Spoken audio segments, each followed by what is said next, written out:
a family that wants it so badly and has some resources to cough up a lot of shekels. Yeah, but if they're not talking about it in any way that seems substantive, then we can see through that fairly quickly. Whether that's through an interview or through an essay or just even how they talk about it, the letter, is there a rec letter from this person? Is it that? Well, we know how to read rec letters, like it's usually the what's not being said versus what's being said. Right, good point. That is the lens that we're using. So yeah, they will definitely try to sell it to you, and it does not make any difference whatsoever. Hey, Christina. Hi, Susan. Hi, Mark. This is our 6th entry. We're doing 30 of these, grinding my gears, 15 on parent student, 15 on colleges. We're not negative people, but we just want to get some things off of our chest, and hopefully you guys can learn from it and maybe identify with it. And so we got a parent student one here, and it's in the counseling room. This actually usually happens at the time when you're doing your presentation to a family. And they say, are you going to develop a passion project for me, if it's the student speaking, or for my kid? And there are a lot of reasons why I don't like this, and mostly it's because it feels so performative. And it also, falsely implies, I think, that if you do this thing, the Red Sea's going to part. And all of a sudden, it's going to tip you in. So it's a misunderstanding of how admissions works, and it feels inauthentic. And when nothing bothers admission officers and counselors, if they're doing what they should be doing, more than inauthenticity. And I will often say to people that the people for whom being so spiky or angular or well lopsided, or use whatever term you want, that where it does make a big splash are the kid that would be doing this if they weren't going to college. Like, they care so deeply about this that this is what they do and they love doing it. Right. So anyway, I'd love to hear, Christina, why don't you go first? And then Susan, why don't you go next? Share your thoughts. So yes, there is this pervasive idea that you have to have some sort of thing, whether that's, a nonprofit or some crazy award or doing some, Starting a ridiculous charity. service project, starting a charity, helping the people in another country, situation in order to stand out. And I can tell you unequivocally, that ain't gonna help you in all situations, because again, this is a holistic process, right? All the other pieces of that application need to be there as well. That one thing is not the thing that's going to matter, especially when I'm reading an application. I'm looking at a narrative, right? Like, who are you throughout this application? And the rec letters, the essay, the supplement, the courses, like everything kind of tells me that story. And this one random thing, I started a nonprofit, because you thought it was like interesting and cool. Like, if it doesn't fit that, then it's kind of incongruent. It makes me wonder why you did it, which then makes it look performative. Right. I will also say that the students who tend to have these projects, and I refuse to call them passion projects. I hate the word passion anyway, but that's a whole topic. They're self-initiated. Like, they are the ones driving it. They want to do that, and it's clear about that in the application. Like, you can see that students driving their initiative and all of those things in the application. Those that are creating it, manufacturing it, or parents that are pushing them in that direction, it usually never has the outcome that you're hoping for. And so I don't recommend them. I would rather see a kid that's just involved, over time. Again, it's quality over quantity, but I can see that they care about something rather than I put all my time and money in starting a charity for like people in, Peru or whatever, So Christina, did you see the rise of that from starting 20 years ago to the last? Because this is something I do hear a lot from other people. The rise of people that feel they need to have published research. Right. The rise of people that need to start their charity and start their nonprofit.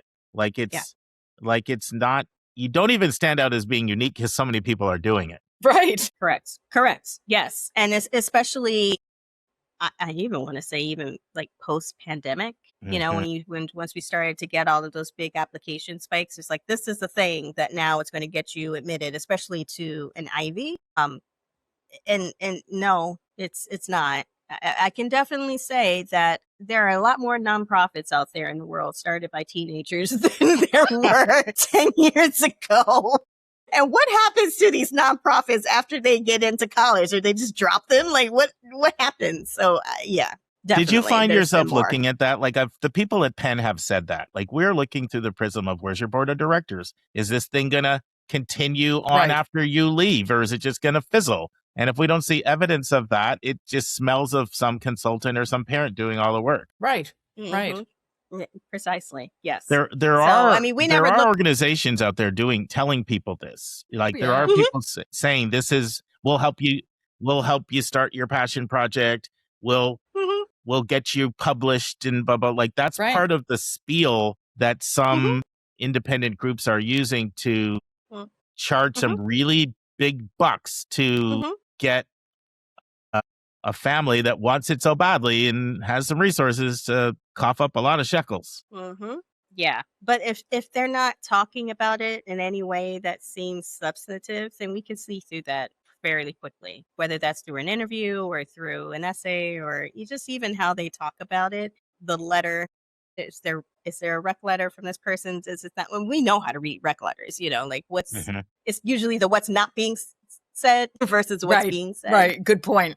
That is the lens that we're using. So yeah, they will definitely try to sell it to you, and it does not make any difference whatsoever. Do you see this a lot, Christina?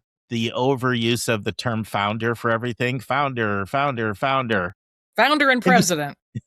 Can you comment on that? That's another one that people think is the secret sauce. Yeah, starting your own business, the founder, the creator, you know, what have you. Yeah, I mean, honestly, it's the same thing as saying you're a president. It's a title, right? And more so now we're looking at impacts over titles. You know, what is the impact you had on your school, your city, your state, what have you, whatever this is, versus you ascended to some leadership role? Because certainly what we've learned is that leadership is not always synonymous with like the characteristics that we're looking for, right? Like it's not like they're not necessarily mutually exclusive with a title, right? We can see what's happening with our own government. Is that leadership? Sure. Right. You know, debatable, right? So it's a set of characteristics that we're looking for and that have made an impact. And those things can be shown even without having that title, right? So those are the things that I'm looking at. Way more than just what's being said on that activity list. Absolutely. The one thing I'll say that makes me just a tad sympathetic on this one, and when I interviewed Christoph Gutentag from Duke, we talked about this. He said, as admissions folks, I think we have failed in our communication because when we have gone around and said we're not looking for a well-rounded person, we're looking for a well-rounded class. Right. And the implication from people is that I need to be pointy, spiky, angular, well upside, pick your term. That's how that got interpreted.